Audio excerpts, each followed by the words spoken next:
So the birds are up there on the branches, very near the river pond, St James's Park, London. Oops. Yeah, so here seems to be the warmest part of the park. So all the daffodils are out in full bloom. They won't last very long, maximum maybe a week.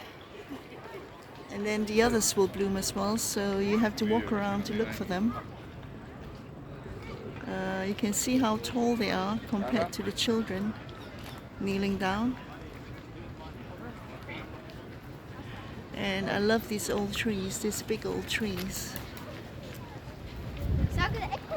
They're gonna be very nice in the summer.